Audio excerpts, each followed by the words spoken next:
type of doctors should be seen first to help with the diagnosis, especially if the patient is resistant?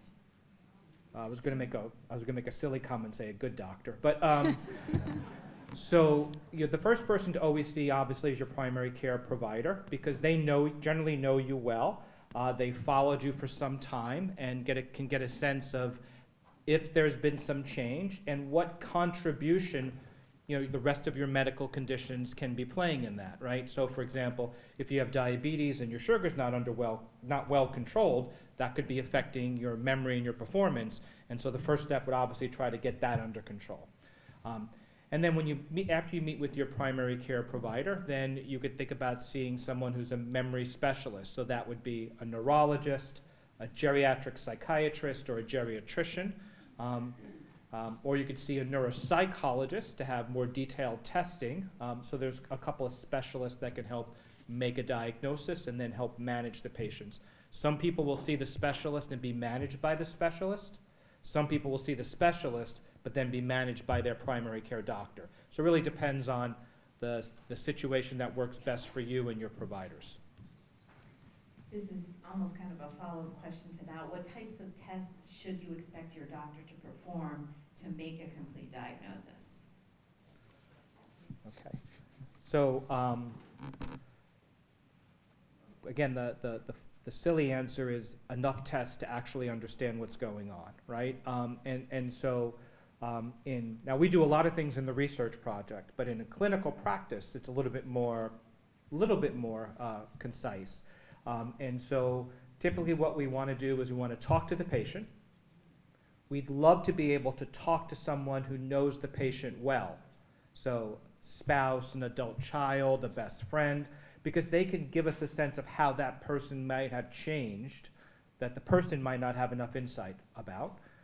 And then we want to do some pencil and paper testing so we could test their memory.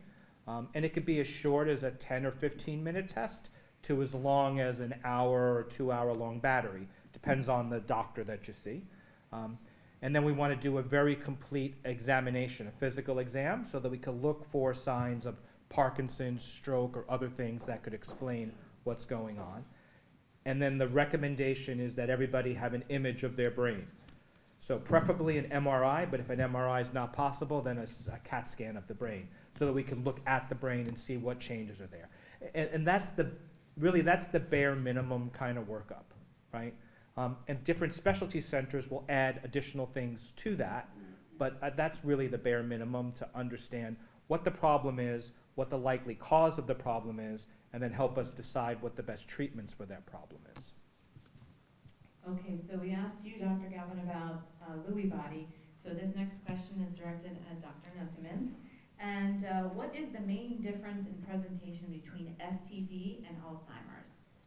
Yeah, so for Alzheimer's and the dementia with Lewy bodies, it's really sort of like a loss of memories. You forget where you are, you forget words, you forget people. Whereas for frontotemporal dementia, it's more of a misinterpretation of words or situations. So you, like I mentioned for Bruce Willis, for example, like you can read a word and you know the word, but you don't no longer remember what it actually means. And when you read a sentence, you can read the sentences, no problem, but you can't interpret what the sentence means. And when you're trying to talk to somebody, it's not a question of not being able to retrieve the words, it's for the patient to be able to form a sentence that makes sense. In the behavioral form, so that's the language form, the aphasia form. For the behavioral form, it's you missing cues in social settings, for example. Your behavior has changed over the years. You become, you get a higher apathy, so you no longer understand in certain situations that it's a sad situation. You should sort of respond in a sad way. Some people lose inhibition, say inappropriate things in situations where they should not. So those are two main symptoms that are not as common or not at all seen in like the Alzheimer's disease form. This question, I think, could be addressed to either one of you. If someone has Parkinson's or Alzheimer's in their family and they're concerned about their own risk, what should be done? Should they go ahead and just get tested? It sort of depends what they mean by tested, and what the what they mean by in family, if it's a strong family history, if they have multiple individuals with Alzheimer's disease or Parkinson's disease, that might actually indicate a stronger genetic background. And if one of the family members got tested, it might be helpful to talk to your physician to see whether you can get the same genetic test done, whether you might have the same mutations or variants in your genome. If this family history is not as strong, a genetic test might not be the first thing you want to go to, but I'll have Dr. Galvin maybe talk more at the clinical end. Yeah. So if you're ever concerned about your memory, your thinking, your brain health, the first person to always talk to is your primary care doctor, right? Because they can initially assess whether they think there's a problem and then get you referred to someone who can help you. There are also a number of memory care centers located around. So of course, we have the Comprehensive Center for Brain Health. We talked a lot about what we do. I think we're the best, but nonetheless, there are other places that people could go. And so if you're worried about your memory, getting your memory and brain health evaluated is important, because if everything's okay, it reassures you. If everything's not okay, you can get ahead of the curve and try to figure out what you can do to take care of those problems and make you the best you that you can be. Okay, so this is kind of a hot topic question here. It's about the gut biome. Is there a connection between Alzheimer's and Parkinson's and the gut and the biome? Can we take that one? Okay. The gut. So your gut, your colon has billions and billions of bacteria that live in there. They normally live there, and they help metabolize your food and make your nutrients. That's called the microbiome. That's what that's called. There is actually a very interesting avenue of research that's suggesting that some changes in the microbiome might put people at higher risk for disease. So does anybody ever heard of a prebiotic and a probiotic? Anybody take those type of things, right? The goal of that is really try to increase the healthy microbiome, right? So a lot of the things that are in those capsules are the same bacteria that make yogurt. And so the idea is that it's trying to replace some of the normal bacteria so that you can metabolize things more readily. It tends to make people a little bit more regular in terms of moving their bowels and things like that. But there's also research to suggest that changes in that microbiome might put people at a higher risk for diseases like Alzheimer's disease. But it's really too early to make any definitive conclusions. But it is a very active area of research. Do we know anything about the beef proteins and how they affect the gut biome? Is that still to be determined? So the question was beef proteins. So it's hard to give a direct answer to that. The easiest answer is we don't really know. Really, when you look at, it's not so much the beef proteins per se.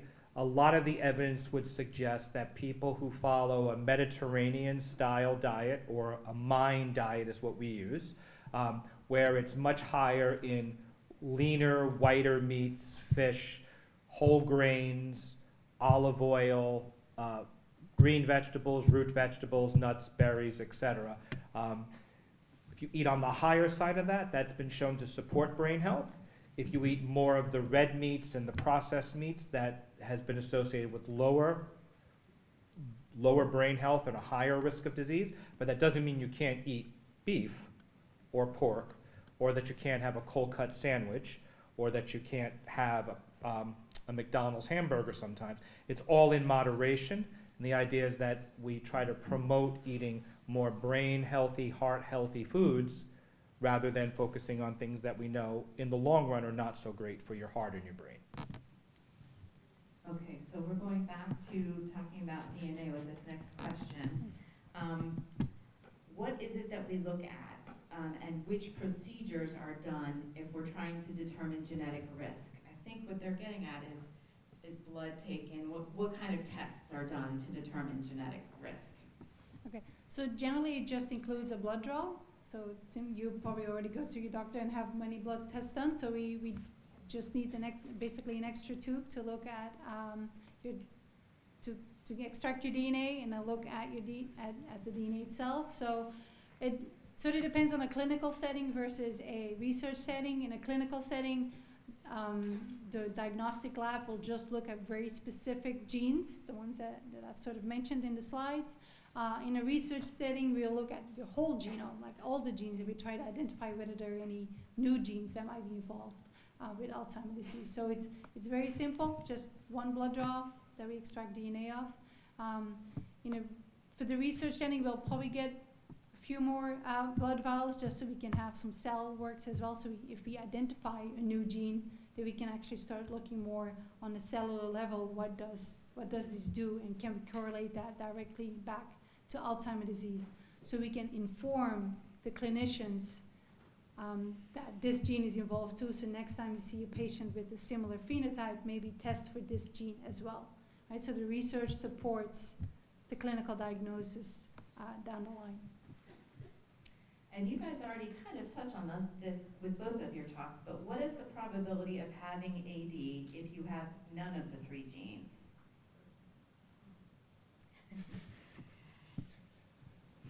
So the 3 genes that we talked about, so the APP, the presenilin 1 and presenilin 2, those were those genes on the thing, right? Those genes we know are cause genes. They cause disease, right? So if you have a mutation in those genes, it's highly likely someone will develop that disease. However, those genes are very rare, right? So only about 1 or 2% of Alzheimer's cases will have those genes, if you look at a total number of people with Alzheimer's. And it tends to be 1, early onset, so people in their 30s, 40s, 50s. And 2, it tends to have a very, very strong family history. So great-granddad, grandmom, mom, 5 cousins, 3 uncles, all around the same age. So not only does it cluster, but it clusters also by age. So different families that even have the same mutation will have different ages of onset. So some families will have a mutation in a presenilin gene, and everybody will get it around 45. A different family with the same mutation may not get it until 65. So this is where other factors can come into play that can influence it, right? The other genes we talked about are risk genes. That means if you have that gene, it puts you at a higher risk, but it doesn't mean you're going to get the disease. And if you don't have the risk gene, it doesn't mean that you can't get the disease, right? So that's a difference between something that causes something and something that increases the risk, okay? If you're really, really tall, you run the risk of hitting your head on the doorway, but that doesn't mean you're going to hit your head on the doorway. And if you're really, really short, it doesn't mean that you still can't walk into the doorway, right? So there are different things that cause a problem and things that increase the risk of a problem. Okay, there are a couple questions about exercise, so I'm going to give them a break and I'll address the questions about the exercise. So one question was, what's better for the brain, walking or using the elliptical? And my answer is, it depends on your resting heart rate, because we want moderate activity, and you want 150 minutes a week. That kind of breaks down to about 30 minutes 5 times a week. And the only way to know if it's moderate activity on most counts is if it's about 50 to 60% of your resting heart rate. So if you get there, and that's why these, our little devices we wear on our wrists, they tell us what our heart rate is. If you pay attention to that, you'll know you're doing moderate activity. But if you don't have one of those, if you don't have a device and you don't know your resting heart rate, what we usually use is the talk test. So if you are doing your activity, walking, the elliptical, whatever it is, and you feel a little out of breath, but you could answer a question, that's moderate. If you couldn't even answer yes or no to a question while you are exercising, that's vigorous. So you want to stay in that moderate range. To go back to the walking versus the elliptical, it doesn't matter as long as you're getting that moderate heart rate. So whatever makes you happy, whatever you prefer to do, that's what you should do. Otherwise, you won't do it. So there's another question about what one can do if they have severe arthritis in their ankles and their wrists besides pool activities. There are some things, there's seated chair yoga, there's a lot of seated activities, there's even seated Tai Chi, and if standing and putting weight into your feet is a problem, one thing I do recommend, and I've recommended it before, is to sit in a chair and get one of those little peddlers. You can put it on the ground, you can watch TV, you don't even have to go to the gym, and you're getting your heart rate up hopefully with that. So let's move on. Hopefully that addressed your questions about exercise. So we're finally, hopefully knock on wood, we are out of the COVID pandemic, we hope. But there were a couple questions about COVID.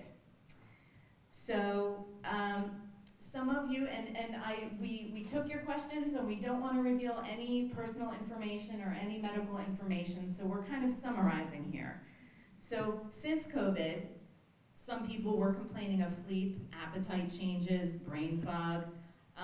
What can be done even if you're on the younger side and you're well educated? What should people do if they were affected by COVID? So we are still in the process of really understanding what effects COVID has on the brain. To the best of our knowledge, COVID itself does not seem to affect the brain cells directly, but it appears to have indirect effects. One is by increasing inflammation, and brain cells don't like inflammation. And two, COVID may cause some microvascular, mini blood vessel changes, and that'll affect the blood flow. So we believe, although we don't definitively know, we believe that in the acute COVID stage, people may complain about brain fog or other changes because of their cardiopulmonary changes associated with the disease. For those people that are having more of the long COVID symptoms, it appears that the changes in brain function may be a consequence of more of a chronic inflammatory kind of change. There's lots of research that's ongoing to try to best understand this. More recently, there's some scientists have been able to create some animal models that allow them to really kind of study the effects of COVID, and so that will also add to our compendium of knowledge. But if you experience COVID and you find that you feel like you're not as sharp as you once were, then you want to do those activities that we talked about. Keep yourself mentally active, physically active, eat a brain-healthy diet, keep socially engaged, right? Because those things really cross the boundaries of all causes of brain disease and help keep your brain at its optimal level, right? So a lot of it's common sense, the things that people probably have told you, your whole life really, really are true. And some of you asked questions about how do you know if it's dementia. So one of the questions is, you have a loved one, maybe an older parent, who forgets their medication. They need reminders. How do you know if it's dementia?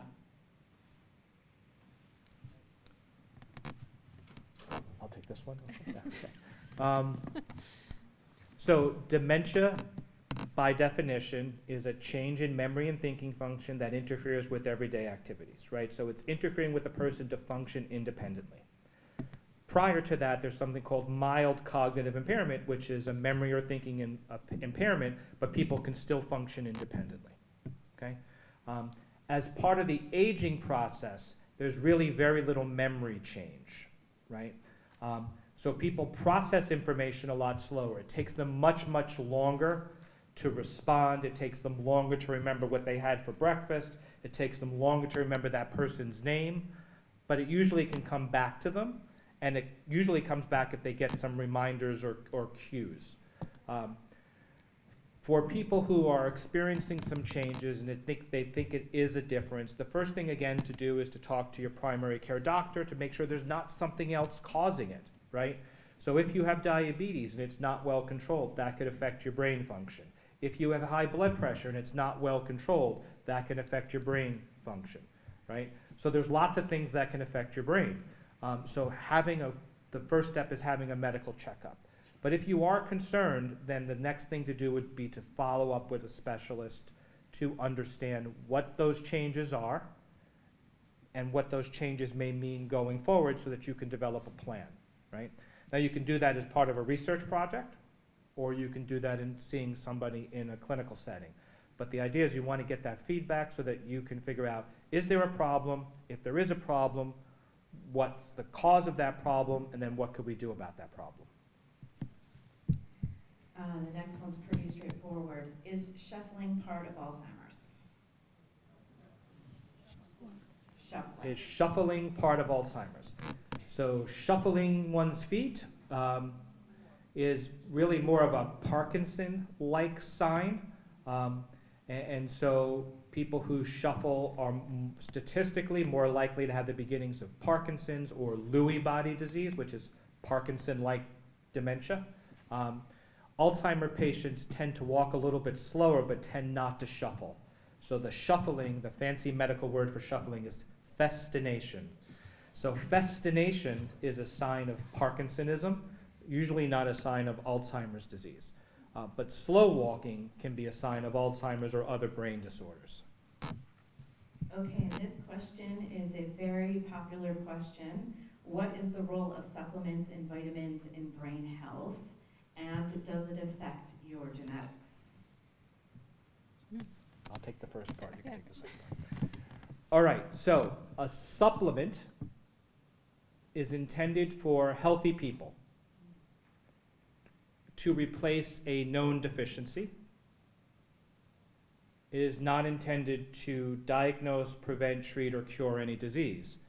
Right? So if you pick up any bottle of any supplement and you look on the back in really fine print, you'll see two things. The first thing will say, these statements have not been approved by the Food and Drug Administration, which means anything you read on the front of the label has not been proven. And then the second statement is, this product is not intended to diagnose, prevent, treat, or cure disease. So if it's not intended to diagnose, prevent, treat, or cure disease, then what's it doing, right? For the most part, it makes really expensive urine. Because since you don't actually need those things, and they don't actually do anything, your body doesn't keep them, and then you basically urinate them out. Now, that said, if you have a vitamin deficiency, for example, so if you're low in vitamin D, replacing your vitamin D is a good idea. If you are a vegan, then you will have more difficulty getting vitamin B12, which is mostly found in animal products. So taking a supplement might be good.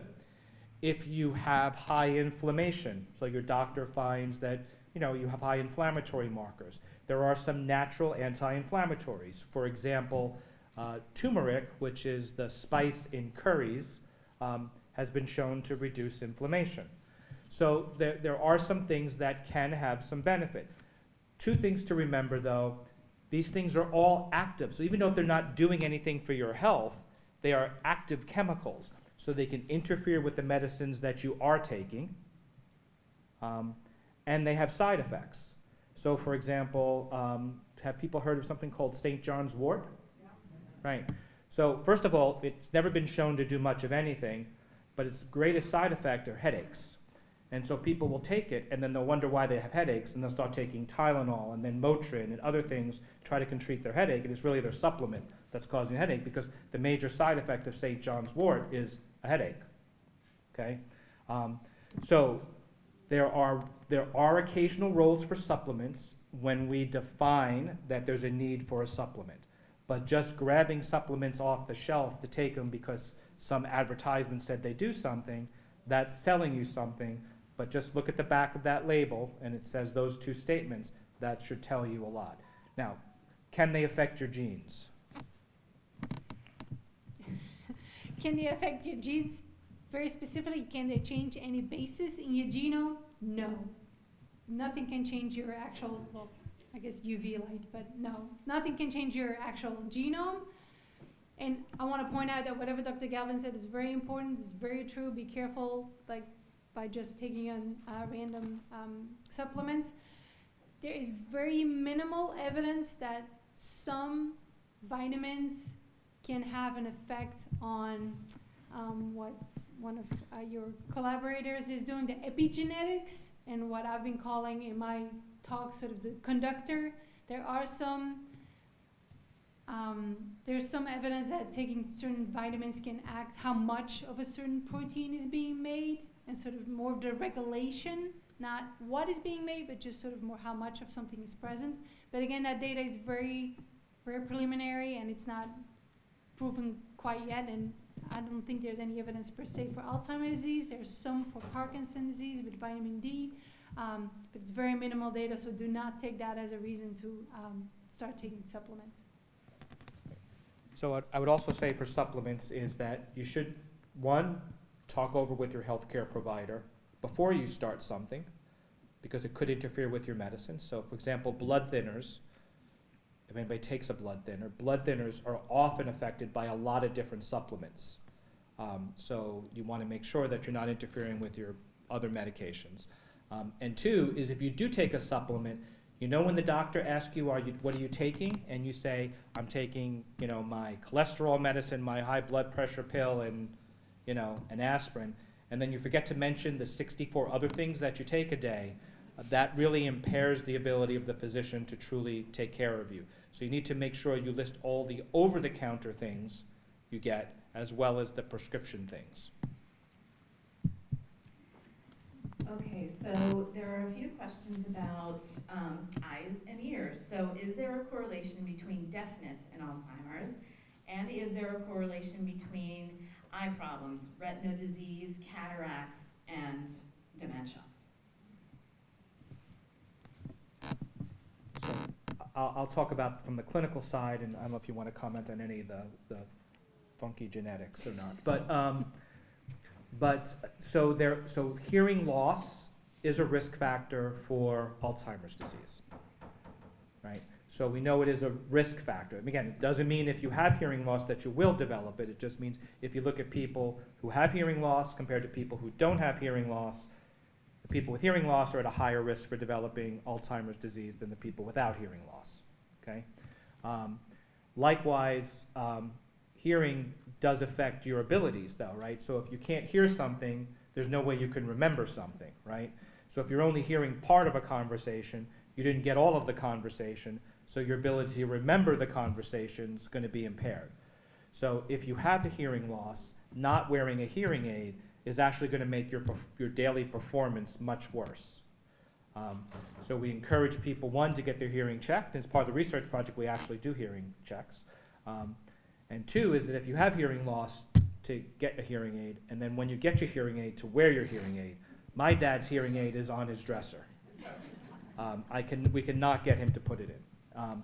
But he thinks he doesn't have a problem with his hearing, but of course he doesn't hear anything that anybody says. But that might be also selective, I don't know.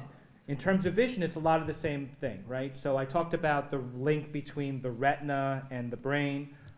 So there is some evidence that people with degenerative eye diseases might be at a higher risk for other brain diseases, and that's an active area of research. But similarly, just like if you can't hear, if you can't see, all information's not getting in, and the less information that gets in, the less information you can remember, right? So this is why we encourage people to see their ophthalmologist, right? So to try to, if they have macular degeneration, to try to get that treated early. If they have glaucoma, to take their eye drops. If they have central cataracts and they can't see, to address those cataracts, right? The little peripheral ones that a lot of people have, they're not interfering with their vision, maybe you don't want to take care of those right away. But if you have a central cataract that's impairing your ability to see in your central field, right, that's going to affect your everyday performance and function. I don't know if you want to comment on mitochondrial genetics or other things. No. Just, I guess, sort of more in general, there is no direct correlation per se genetic between genes that are involved in either eye or ears and the brain function. It is, all the disorders are neurological, right? They all involve some nerve processing. So when we're talking about those risk factors that by themselves are not enough to cause disease, but they make your cells a little bit more vulnerable. Like if those risk factors are those that are involved with sort of general more cell health, they might be involved in multiple neurological disorders, but they make the cells slightly more vulnerable, and in combination with other factors, they might more influence the eye cells or the ear cells or your actual brain cells, right? But there's no strong correlation genetically. Okay, so we're going back to another question about a supplement. I know what you already said, it's very expensive urine, but vitamin E was suggested by a neurologist. What do you say about that? So there was a study published in the early 2000s that was trying to look at the role of donepezil, which is Aricept, is a brand medicine name for a medicine used for Alzheimer's, in mild cognitive impairment. Remember that earlier stage where there's memory problems but people are still independent. And so they wanted people to take a pill, so the placebo they used was vitamin E. So they did a study where they compared donepezil versus vitamin E, and they followed people over time.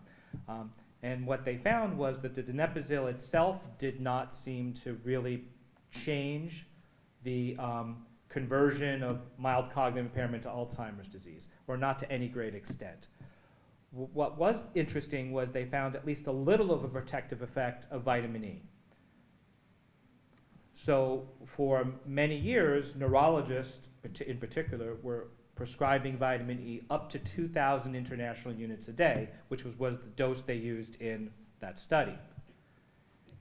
However, in the cardiology literature, they started seeing that the higher the doses people were taking of vitamin E, the worse their cardiac outcomes were, right? And so when they did, there's something called a meta-analysis, is where they take all of the different clinical trials and they pool it all together and they look at overall risk. What they found was people on high-dose vitamin E had worse clinical outcomes than people not on high-dose vitamin E, and the only study that showed a positive benefit was that one study looking at MCI. So then neurologists started backing away. And so generally I don't recommend people take high doses of fat-soluble vitamins. So E, K, D, and A are fat-soluble, right? That means that it gets absorbed in your fat and your body will store it. All the other vitamins are water-soluble, which means that unless you use it, you just pass it. So vitamin C and all of the B vitamins are water-soluble. But fat-soluble vitamins can build up in your body, right? And so as they build up, they can cause problems. So high-dose vitamin E can cause a problem, right? So we generally don't recommend high doses of vitamins anymore. If someone wants to take a vitamin, then we'll recommend like a senior multivitamin, like a Centrum Silver, which has a nice balanced array of vitamins, both water and fat-soluble. And so people get adequate replacement, particularly if they're not eating quite as well as they once did. So they're not, if they're living by themselves, they're not making those big balanced meals they used to do when they had kids, and so now they're just doing a lot of takeout or reheating things in the microwave. We'll generally recommend a multivitamin, but outside of that, we typically don't recommend high doses of vitamins. Okay, so in addition to making your regular appointments, attending your regular physician's appointments, checking your eyes, your ears, the next question is, can I change my brain's resilience and vulnerability? The answer is yes, right? But it's going to require some work, right? So the things that we've looked at in terms of resilience are things like diet, physical activity, cognitive activity, social engagement, mindfulness, exposure to green space. So these things, if you do have high levels of this, make our brain more resilient. The things that make our brain more vulnerable are your lipid and cholesterol levels, obesity, diabetes, heart disease, hypertension. These things make our brain more vulnerable, right? There are ways to increase our resilience, eating a healthier, more balanced diet, right? Exercising, right? And when I talk about exercise, what I really try to push is a combination of aerobic exercise, that's walking, treadmill, elliptical, anaerobic or resistance exercise, that's weights or bands to try to build your muscle, and flexibility, right? So Tai Chi, yoga, things like that. Because that combination seems to have the best effect on brain health. Being cognitively active, right? So individual activities and group activities, right? And so then if you're not doing anything, we want you to do something. If you're doing something, we want you to do something more and something different, right? So if you're not walking, we want you to walk. If you are walking, we want you to add something to that, right? If you're not reading, I want you to read a book. But if you're reading a book, then join a book club. The idea is, how can we build upon what you're doing, right, in an incremental fashion that's going to have a significant impact in your brain health, right? And so that's the goal. That's the basis of how we practice medicine at the Comprehensive Center for Brain Health, and that's why we do this extensive research evaluation, so that we can collect evidence to support those contentions.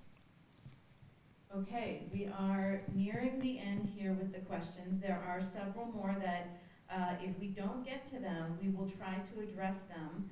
And if we have your email address, we will have a summary of the questions and we can send it to you. So please know that we will at some point address your questions. Here's the next one about research.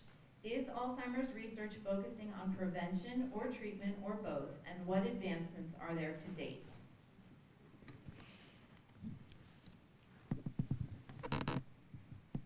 So it's a big question. So research, in broad sense, is focusing on improving diagnosis and early recognition, increasing awareness of the disease in people who aren't so familiar with it, making diagnoses, treating those people with medications who have the disease, and trying to develop measures to prevent people from developing the disease. So all of those things are in play, and that's many of the different projects that we at the University of Miami are doing.